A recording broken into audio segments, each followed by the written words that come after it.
जय श्री कृष्ण।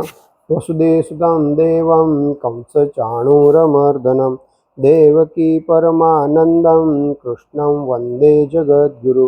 गुरुर्ब्रह्मा गुरुर्विष्णु गुरुर्देवो महेश्वरा गुरुर्साक्षात् परब्रह्म तस्मै श्री गुरवे नमः। श्रीमद् भगवद्गीता महाभारत चिंतन क्रमांक 83 मध्ये आपण गीतेचा 17वा आणि अध्याय 1 याचा 17वा व 18वा श्लोक जो आहे ते आपण आज पाहूया। त्यापैकी माग श्लोक नंबर 14, 15, 16 आणि मागे खास करून 15, 16 मध्ये जे आपण बेसिकली पांडव पक्षातील जे योद्धे आहेत त्या योद्ध्यांची नावं घेतली जात आहेत। संजय घेतो आहे। त्यापूर्वी आपण शिस्त म्हणजे डिसिप्लिन आणि ऐक्य ह्या अनुषंगाने विचार केलेला होता। कौरव पक्षामध्ये शिस्त आहे, पांडव पक्षामध्ये ऐक्य व शिस्त या दोन्ही बाबी आहेत। आपल्याला जीवनामध्ये फक्त शिस्त असून उपयोगाचं नाही तर शिस्त सोबत ऐक्य असावं लागतं। आज डिसिप्लिन लाईफ आपण म्हणत असलो तरी पण जीवनामध्ये ऐक्य आहे का, हा भाग सगळ्यात महत्त्वाचा आहे। आज आपण पाश्चिमात्य संस्कृतीचं अनुकरण करीत आहोत। सोशल मीडिया, सिनेमा आणि वेगवेगळ्या विचाराद्वारा आपण डिसिप्लिनला महत्त्व देतोय। त्यामुळे शाळेमध्ये डिसिप्लिन लाईफ आहे का, आहे।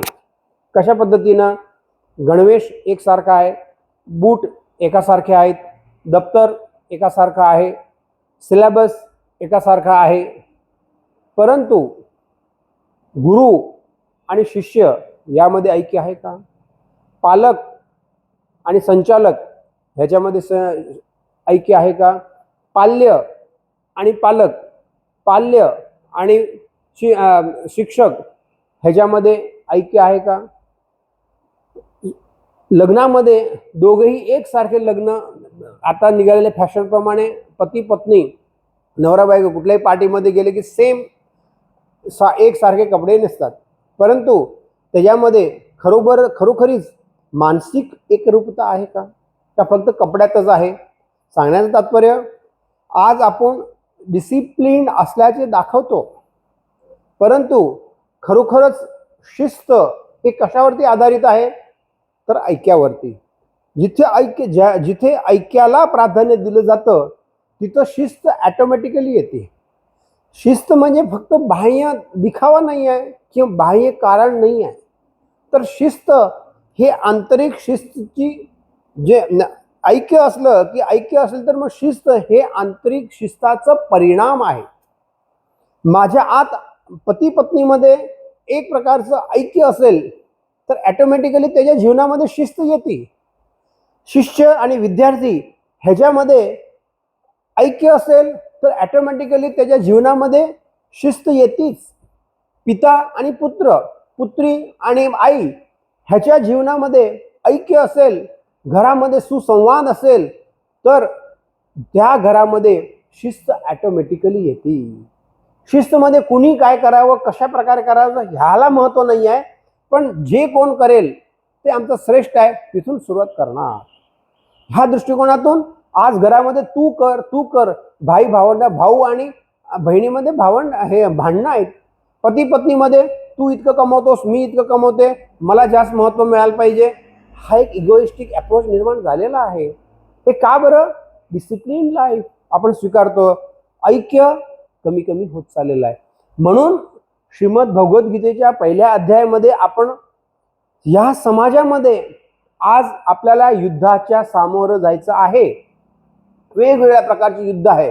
ज्यावेळेस मी युद्धाच्या सामोरं जात असेल त्या युद्धामध्ये विजयी कोण ठरेल, विजयी कोण होईल तर ज्यांच्या जीवनात, ज्यांच्या घरात, ज्या समाजात, ज्या देशात, ज्या भागात, ज्या समूहात ऐक्य असेल तो विजयी ठरेल।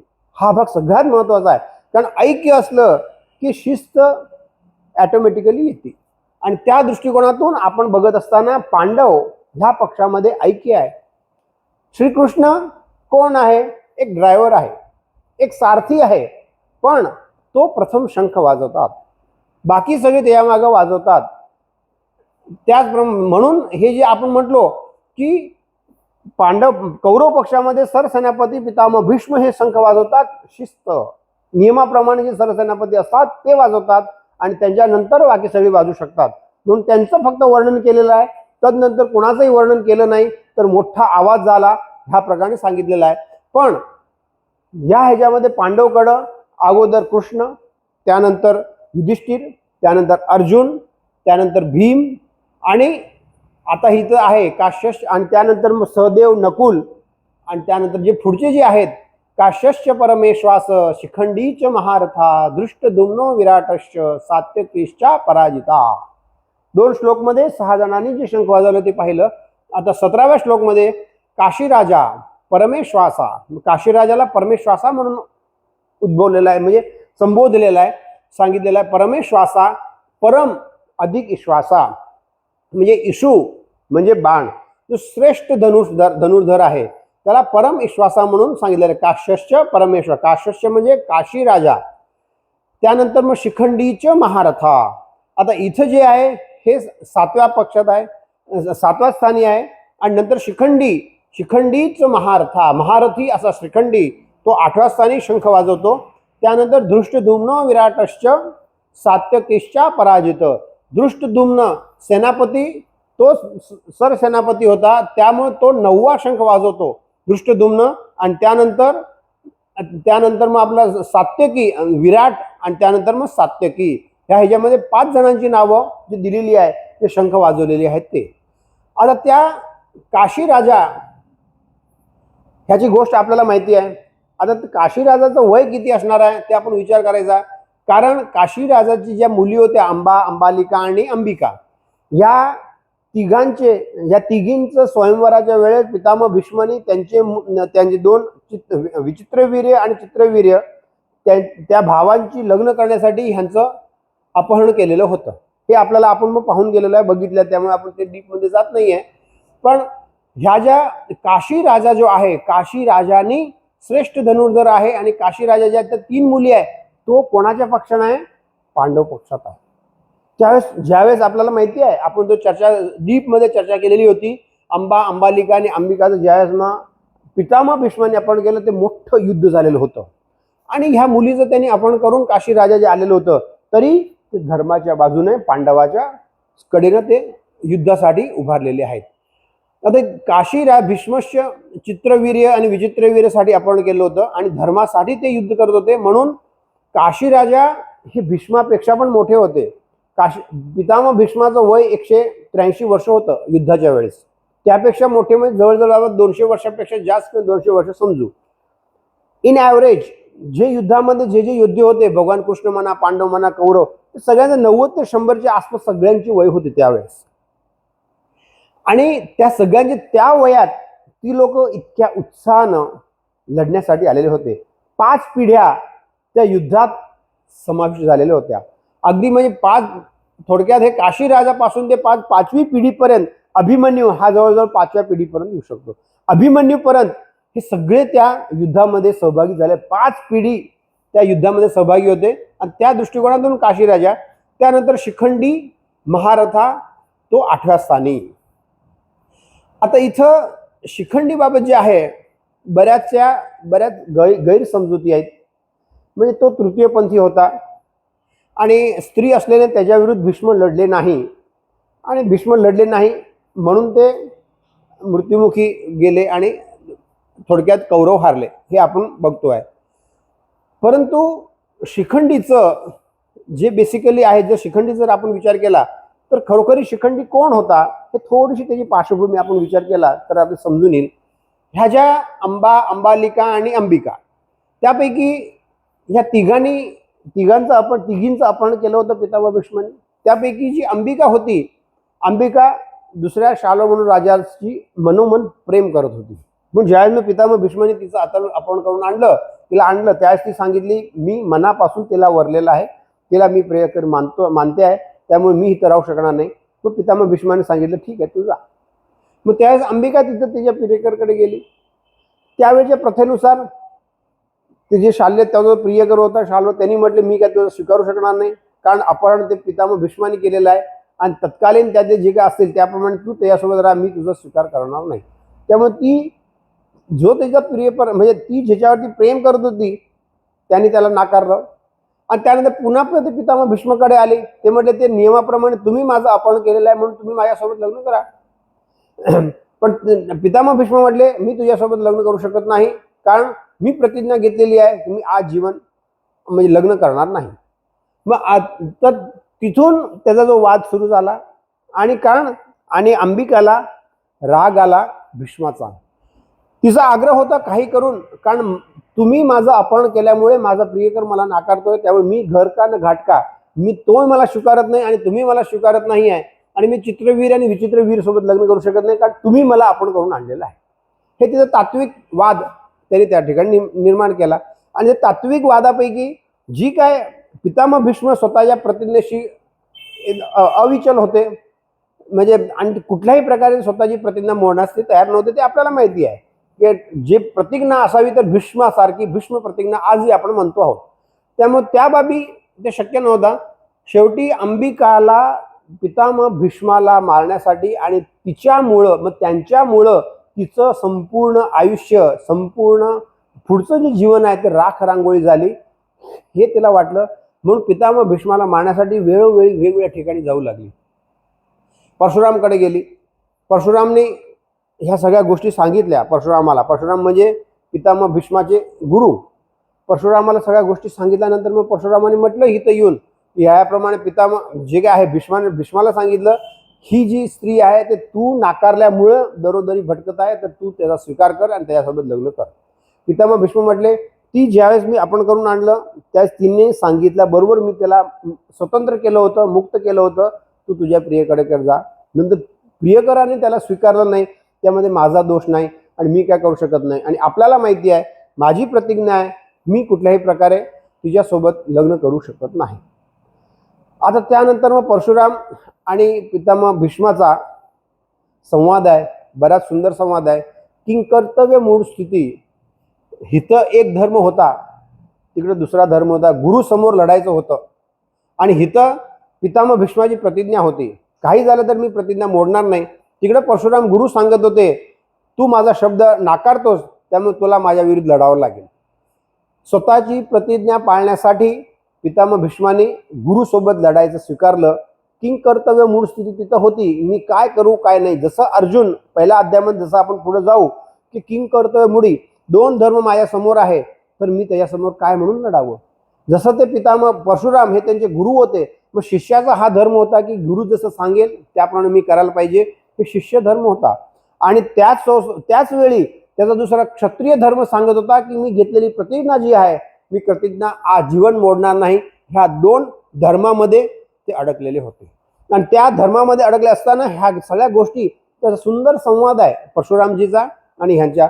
त्यामुळे त्यांनी सांगितलं की मी कुठल्याही प्रकारे माझा क्षात्र धर्म आहे, माझा क्षात्र धर्म मी सोडणार नाही आणि असेल तर मी तुमच्यासोबत लढून मरण पत्करेन, पण माझा क्षात्र धर्म मी सोडणार नाही, माझी प्रतिज्ञा मी मोडणार नाही. आणि त्या दोघांच्या मध्ये तुंबल युद्ध झालं. युद्ध झाल्यानंतर परशुराम हारले. परशुराम हारल्यानंतर तिनं सांगितलं त्या अंबिकाला की बाई मी तुझ्यासाठी सगळं लढलो, सगळ्या गोष्टी केल्या, पण मला मी पितामह म्हणजे भीष्माला जिंकू शकलो नाही, त्यामुळे तुला आता स्वतंत्रता आहे, तुला काय करायचं ते कर. अंबिका म्हटली होय मी सगळं पाहिलं, तुम्ही किती श्रेष्ठ पद्धतीने लढलेला आहात, परंतु मला काही करून भीष्माला आता गतप्राण त्याचं मृत्यू माझ्या हाती व्हावं त्यासाठी मी प्रयत्न करणार आहे. या जन्मात नसेल तर पुढच्या जन्मी कुठल्या तरी माझ्या हाती पितामह भीष्म, कारण तुमच्या सोबत तुम्ही त्यांना जिंकू शकला नाही तर ह्या जगामध्ये त्यावेळेस तत्कालीन असा कोणताही योद्धा नाही की भीष्माला जिंकू शकतील. आणि त्यामुळे मलाच अशी इतकं कठोर व्रत घ्यावं लागेल, मी त्याच्यासोबत लढणार आणि भीष्माला मी मारणार. हे त्या अंबिकेने त्यावेळेस मनात पण केला आणि त्यानंतर त्यांनी तप करायला सुरुवात केली. त्या तपामध्ये काही 6 महिने ती अनशन राहिली, पाणी न पिता राहिली, नंतर मग 1 वर्ष न खाता राहिली, नंतर मग 11 वर्ष फक्त एक पान खाऊन राहिली. ह्या ज्या सगळ्या गोष्टी त्यांनी सगळ्या केल्या. त्यानंतर मग त्या पाण्यामध्ये निर्जला पाण्यामध्ये ती राहिली. त्यावेळेस मग गंगा नदी म्हणजे त्या पितामह भीष्माची आई गंगा, तिने सांगितलं, ही तू इतकं का असं कठोर तप करत आहेस? त्यावेळेस ती म्हटली, मला या तपामुळे इतकी ताकद मिळवायची आहे, इतकी शक्ती मिळवायची आहे की मी भीष्माला मारू शकेन. त्यावेळेस गंगा म्हटली, अशी काय ते बोलतेस? तू वेडी वाकडी नदी होशील आणि वेडी वाकडी नदी होऊन तुझं जल, तुझं पाणी कोणीही पिणार नाही. तरी ती म्हटले, मला काही झालं तरी माझं तप हे चांगल्या करण्यासाठी नाही आहे, पण भीष्माला मारण्यासाठीच आहे.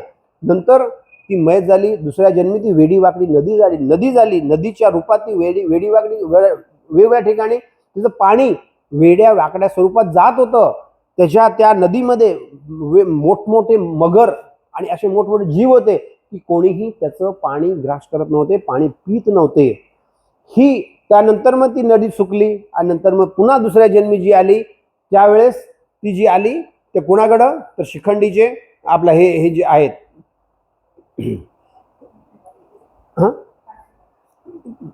काशीराजा नव्हे ग, आपल्या शिखंडीचे जे वडील जी झाले ते आपल्या द्रुपदाच्या घरी ती जन्माला शिखंडी म्हणून जन्माला आली. आता द्रुपदनी पण त्यांना पुत्र हवा होता, त्यामुळे त्यांनी सगळं व्रत वगैरे घेतलेलं होतं. भगवान शंकर त्याला प्रसन्न झाले. त्याला म्हणे, तुला पुत्र, सुरुवातीला पुत्री मिळेल, नंतर तो पुत्रात परावर्तित होईल आणि म्हणजे थोडक्यात स्त्रीलिंगामधून ते पुलिंगामध्ये ते होईल. आणि त्यामुळे ज्यावेळेस लग्न आपल्या द्रुपदला सुरुवातीला जे भगवान शंकराच्या आशीर्वादानुसार मूल झालं, त्यास ती मुलगी होती. परंतु त्यांनी संपूर्ण डिक्लेअर केलं की ही मुलगा आहे माझा, आणि मुलगा म्हणून त्याचा मोठा ग्रोथ केला. पण हळूहळू जसं जसं मोठं होत गेले त्यानुसार नंतर मग लग्न इतकी झाले. मग ह्याची जी दुसरी जी हिरण्यवर्मा नावाचा राजा होता, त्याच्या मुलीसोबत त्याचं लग्न केलं. त्यांचं लग्न केल्यानंतर त्या मुलीला कळालं की हा पुरुष नसून स्त्री आहे, म्हणून ते हिरण्यवर्मा राजाला सांगितलं. तर हिरण्यवर्मा राजाने नंतर या सगळ्या गोष्टी तपासल्या आणि त्यांनी ह्यांना चॅलेंज दिली की याप्रमाणे तू आम्हाला फसवलेस तर आम्ही तुला का मारू नये, तुझ्या राज्यावरती आक्रमण करणार आहोत. त्यावेळेस मग द्रुपदराज तसे भावनाशील आणि सात्विक होते. स्वतःची चूक आहे, स्वतःची म्हणजे मुलगी असताना त्यांनी मुलगा म्हणून म्हणजे मुलीसोबत लग्न केलं होतं हे त्याला जाणीव होती. आणि ह्या 2 गोष्टी फक्त त्यांनाच माहिती होत्या. आणि त्यामुळे त्यांनी सांगितलं की पुन्हा ह्या गोष्टी सगळ्या शिखंडीने पाहिलं. शिखंडीने पाहिल्यानंतर मग तो जंगलात गेला की माझ्या आई वडिलांना सगळं त्रास होतो आहे आणि मी स्त्री असून म्हणजे मुलगा म्हणून मी सगळं सांगतायत म्हणून. आणि तिथं जंगलात गेला. त्या जंगलामध्ये स्थूणाकर्ण नावाचा यक्ष राहत होता. त्या रक्षाचा जो सगळा भाग होता त्या ठिकाणी जाऊन तो तप करू लागला.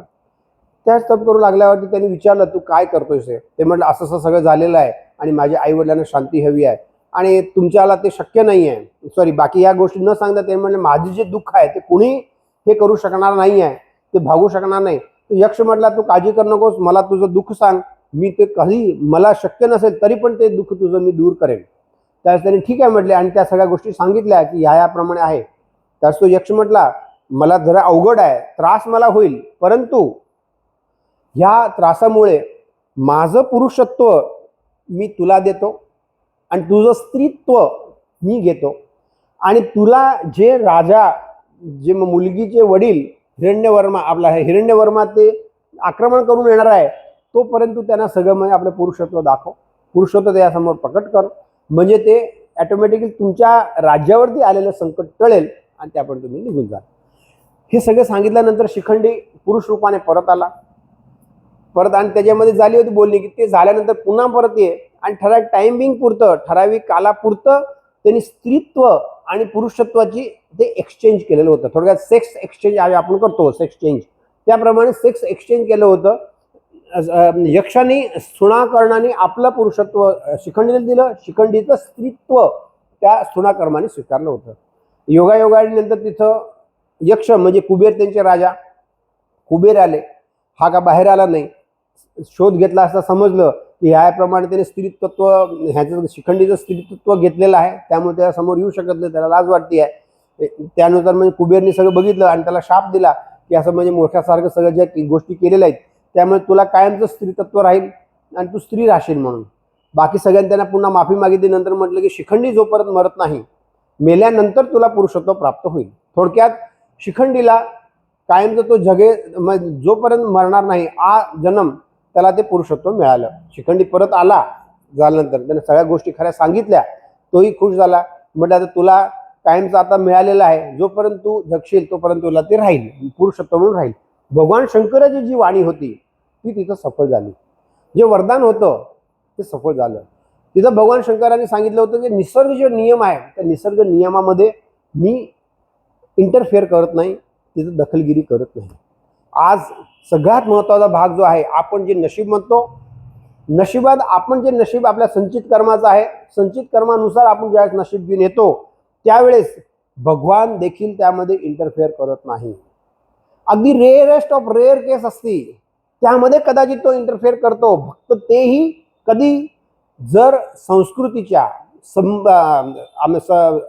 राष्ट्राच्या किंवा संपूर्ण समष्टीच्या हितार्थ काहीतरी काम सुरू असेल तर, अदरवाईज तो कधीही इंटरफेअर करत नाही. म्हणून जर माणसाचं नशीब ज्यावेळेस असेल, नशिबाप्रमाणे कर्माचा सिद्धांत जो आहे आणि ते कर्माचा सिद्धांताप्रमाणे इथं अंबिकाच्या मनात मूळ मुद्दा आपला जो होता, शिखंडी हाय मूळ कोण होतं? अंबिका होती. त्याला भीष्माला मारायचं होतं, त्यामुळे त्यांनी 3 जन्मपर्यंत इतका मोठा द्वेष मनात तो बाळगून होता आणि होती की काही करून मी भीष्माला मारणारच. आणि त्यामुळे नंतर मग तो शिखंडी म्हणून जन्माला आली. नंतर तो शिखंडी म्हणून तो राहिला आणि श्रेष्ठ योद्धा, शिखंडीचं महारथ, तो शिखंडी म्हणून तो होता, श्रेष्ठ योद्धा तो झालेला होता. आणि त्या शिखंडी त्याला समोर ठेवून नंतर पितामह अर्जुनाने त्याच्या मागून त्याला बाण मारलं आणि त्यानुसार पितामह भीष्माचा वध झाला आणि त्यांनी पण मारलं. कोणी शिखंडीनी पण मारलं. आता इथं सगळ्यात जो महत्त्वाचा भाग जो आहे की ह्या ज्या बाबी कोणी सांगितल्या, तर पितामह भीष्मानी आंबोख्यान पर्वामध्ये मी शिखंडी समोर आला तर मी लढणार नाही हे त्यांनी गोष्टी सांगितल्या. त्यामुळे बाकी दुर्योधनने विचारलं का बरं, तर त्यांनी सांगितलं ह्याप्रमाणे संपूर्ण आता जे आपण सांगितलं ती सगळी कथा त्यांनी सांगितली. ह्याप्रमाणे ही सगळी शिखंडीची हिस्ट्री आहे, त्याचा पुनर्जन्म आणि ह्या सगळ्या गोष्टी ज्यावेळेस अंबिका भीष्माला सांगितलं की मी तुम्हाला मारणार म्हणून ती गेलेली होती, तेव्हापासून पितामह भीष्माने 2 हेरेकरी त्याच्या मागोपाठ ठेवलेले होते की काय करताय, कुठं जात्या, कशी करताय काय, आणि कंटिन्यू त्याच्या मागं असल्या कारणानं.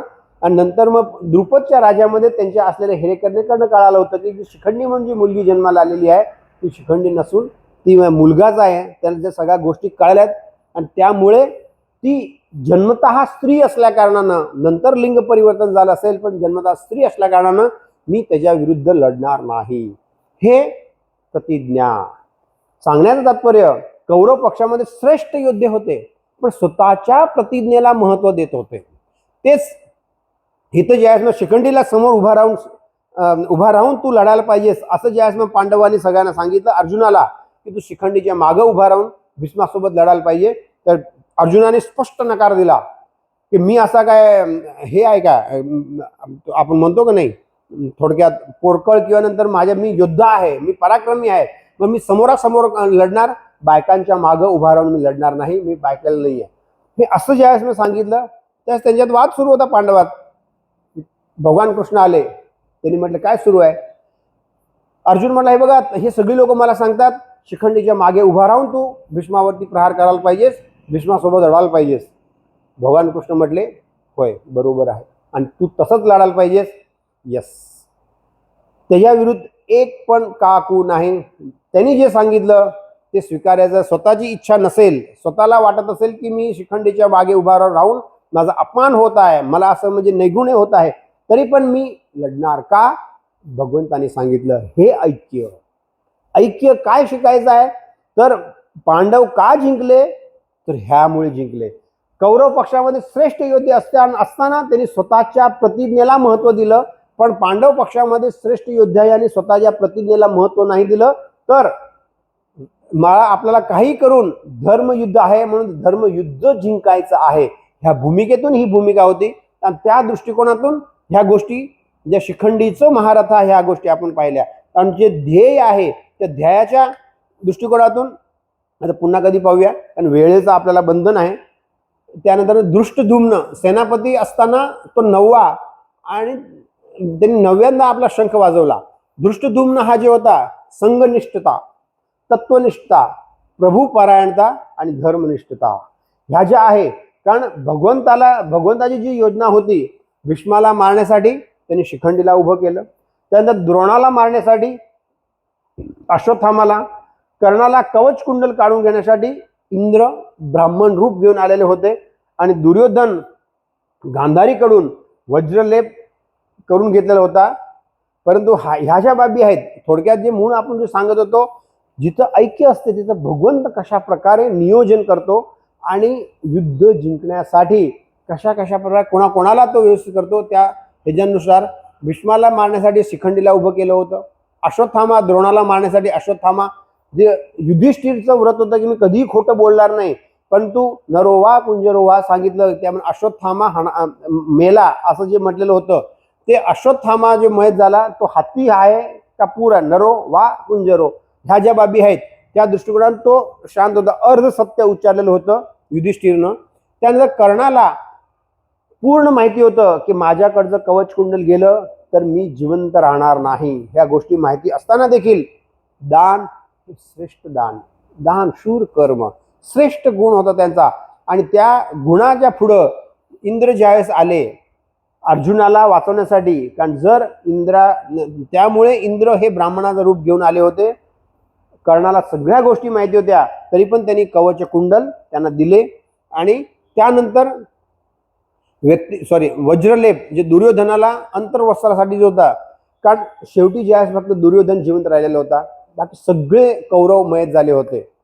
त्यावेळेस गांधारी ही सत्वनिष्ठ पतिव्रता नारी होती. आणि ज्यावेळेस त्याला कळालं की माझं ज्यांच्यासोबत लग्न होणार आहे धृतराष्ट्र हा जन्मापासूनच आंधळा आहे, त्या दिवसापासून त्यांनी आपल्या डोळ्यावरती पट्टी बांधली होती. ती पतिव्रता नारी होती. त्याचं स्त्रीतत्व आणि स्त्रीत्व सतीत्व हे जे होतं ते श्रेष्ठ होतं. आणि त्यामुळे त्याच्या डोळ्यामध्ये किंवा नंतर दृष्टीमध्ये जी ताकद निर्माण झालेली होती ना, त्या भूमिकेतून पहिल्यांदा ती जर डोळ्यावरील पट्टी काढल्यानंतर दुर्योधनाला सांगितलं तू माझ्यासमोर ये, मी माझ्या डोळ्यावरील पट्टी काढेल आणि ज्याच्यावर माझी दृष्टी जाईल तो वज्रलेप लोखंडासारखा होऊन जाईल, कोणीही त्याला मारू शकणार नाही. ही गोष्ट गांधारीने मुलाला सांगितली, तू ये माझ्यासमोर आणि मी वस्त्र उभार. त्यासाठी दुर्योधन हा गांधारीकडे जात होता. पण तिथं जाताना भगवान कृष्णाला हे कळालं, म्हणून तो गेला. अरे हा कुठं काय कसा चाललायस?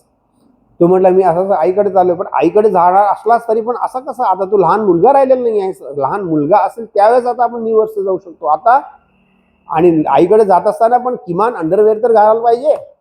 ही गोष्ट भगवंताने सांगितली आणि त्यावेळेस ते अंडरवेअर घालून तिथे गेला, अंतर्वस्त्र घालून गेला. आणि ज्यावेळेस गांधारीने सगळं बघितलं, डोळे उघडले, संपूर्ण शरीर त्याचं वज्र झालं. पण फक्त तेवढाच भाग जिथं त्यांनी अंडरवेअर, आज आपण म्हणतो ते अंडरवेअर घातलेलं होतं गुप्तांगासाठी, तिथं तेवढा भाग वज्रलेप झाला नाही. म्हणून ज्यावेळेस मग भीम आणि दुर्योधनाचं गदायुद्ध झालं, त्यावेळेस भगवान कृष्णाने हिथं म्हणजे मांडीवरती मार म्हणून सांगितलं. आणि मांडीवरती मारायला सांगितलं कारण तो भाग फक्त असा होता की तिथं मारल्यावरच तो मरणार होता. अदरवाईज शरीराच्या कुठल्याही भागावरती मारल्यावर दुर्योधनला मारणं शक्य नव्हतं. हे फक्त आणि फक्त कृष्णाला माहिती होतं. म्हणून ते कृष्णाने शेवटी त्याला इशारा केला, याप्रमाणे तू मार. आणि ते सांगितल्यानंतर भीमाने त्या ठिकाणी मारून त्याचा मृत्यू झाला. सांगण्याचं तात्पर्य की संघनिष्ठा, धर्माचा विजय व्हावा ह्यासाठी तत्वनिष्ठा आणि प्रभुपारायणता आणि धर्मनिष्ठा ह्या सगळ्या गोष्टी त्यात होत्या. आणि त्यासोबत विराट हा 10व्या क्रमांकात होता. जे गुप्त वास होता 13व्या वर्षाचा, तो संपूर्ण विराट नगरीमध्ये पांडवांनी काढलेला होता. आणि संपूर्ण युद्धाचं नियोजन आयोजन आणि सगळं जे गोष्टी झाल्या होत्या त्या विराट नगरीत झाल्या होत्या. परिपण विराटने 10व्या अंकावरती त्यांनी शंख वाजवला. आणि सात्यकी यादव कुळातील हा एकच भगवंताचा जो कारण संपूर्ण यादव कुळातील जे काय सैनिक होते, मोठं म्हणजे एक अक्षौणी सैन्य होती, ते सगळं सैन्य कौरवाकडनं होतं, म्हणजे दुर्योधना पक्षानं होतं. आणि फक्त हा सात्यकी तेवढा होता, तो एकच भगवंताच्या बाजूने आला होता. तो श्रेष्ठ भगवंताचा विश्वासू योद्धा होता आणि अर्जुनाचा शिष्य होता. म्हणून त्यात नाव लिहिलेलं आहे, दुष्टद्युम्नो विराटश्च सात्यकीश्च पराजिता. अपराजित, कधीही पराजित न होणारा असा सात्यकी ह्यांच्या बाजून होता. आणि ह्या सगळ्यांनी वेगवेगळे आपापले शंख वाजवले आणि त्यानुसार श्लोक नंबर 17 सांगितलेला आहे.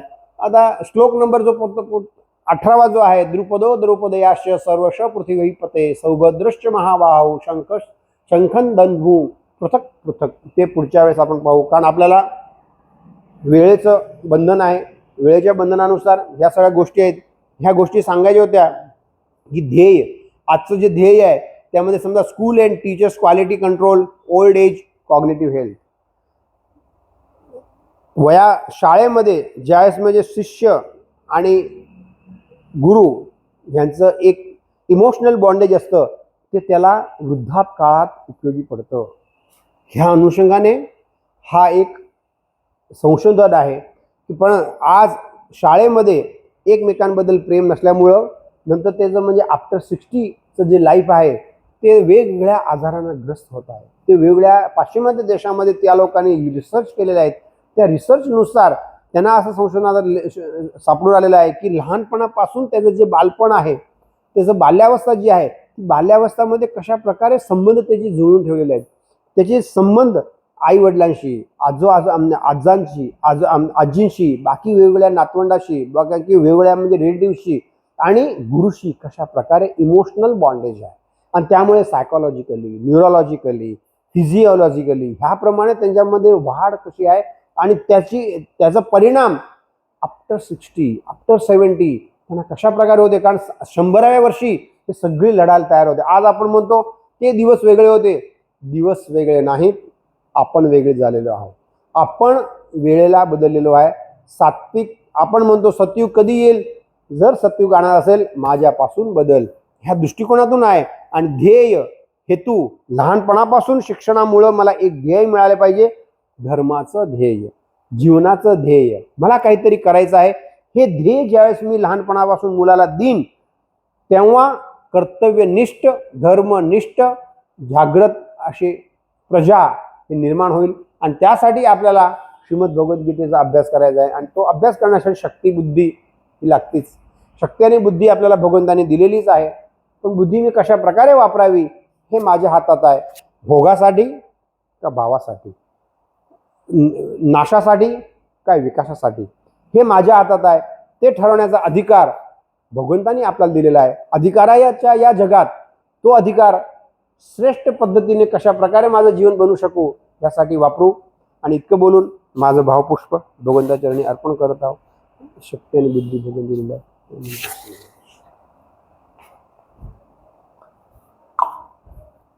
थोडं मोठं थी असं